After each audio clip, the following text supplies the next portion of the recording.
Hey guys, it's my thoughts, and I have here my Quintessential Ultimate Missile Blast. I actually made a write-up on this a while ago, but I never really finished it, and the reason for that is simple: I am lazy.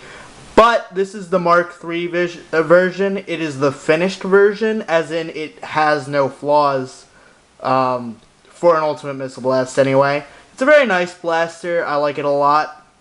I'm going to demo it here today. Someday when I get off my butt, make another one, and take enough pictures to document it, I'll post up a revised write-up, but in the meantime I'll give you an overview. It's essentially the same thing as the generalized write-up. It has a broken SVT style overpressure release valve relocation in the back. It's got a replaced pump here. This one is a two-stage pump, and it's the current reason why I don't really like the Mark III. I prefer the dual-action pumps from Walmart a little bit more, but they work very well and they fill it faster. It's got a PVC coupler, and then it's connected via wire, which just seems to be a little bit more solid at making the trigger release correctly. And I am going to demo this now. To demo it, I'm going to use an 18-inch CPVC barrel. Now, CPVC is not an ideal airgun fit, but it kind of needs the long barrel. It has a lot of power. My target is going to be a military surplus trench coat that is sitting in my closet. There we go. And I will be shooting it with 4 darts. I will be shooting it with 2 of the new Southeast style slugs. I will be shooting it with 1 Flying Chicken made slug and 1 Drac dome. I believe it has a 3.0 fishing weight, but I could be wrong. And for the demo, I'm going to do 4 power. For this blaster, it means 8 pumps because I have tuned up the stock bursting pressures of the overpressure release valve. There we go. Now, this blaster does seem to leak a little bit, but it's very slowly, as in you'll notice noticeable drops after about a minute. Here's the shot with the Flying Chicken dart. You can see, whoops. It knocked over the camera. That's how powerful it was. And it also moved the trench coat.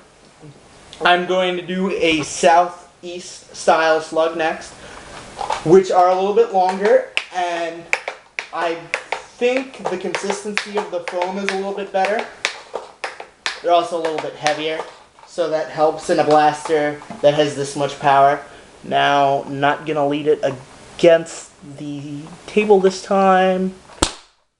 There we go. Now, I actually range tested this the other day with the Southeastern style slugs, and my range test showed me that I was getting a little bit more than 130 feet with a single barrel. Now, I was not using 18 inches of barrel. I think I was using a 12-inch barrel, but it's very impressive. Their 4B ranges. Actually, I take that back. 130 feet was the Mark 2.5. This is the Mark III. This broke 140 flat, which you can see it's a very powerful blaster. The last dart I'm going to fire is the Drac dome. Now, domes will fly a little bit further than slugs because they're more aerodynamic, and they also tend to weigh a little bit more, especially with these 3.0 fishing weights. Alright, that is 8 pumps, and then here is the shot.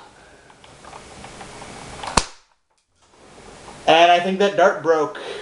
But, as you can see, it's a very powerful blaster. Now, if you plan on going to the Nomni Nerf War, I will be giving this blaster away. The reason for doing so is I like the other one I've done a little bit more. More specifically, I like the pump more. Although this is a very nice blaster, and again, 140 feet is nothing to sneer at. It will be a prize for a round of my own invention called the Awfuls round. If you can make it, you don't even have to be a regular NIC nerfer. because we'll be using awful blasters that won't break 15 feet in range. So if you can show up, you could win it. Anyway, I thank you for watching, and I will see you next time.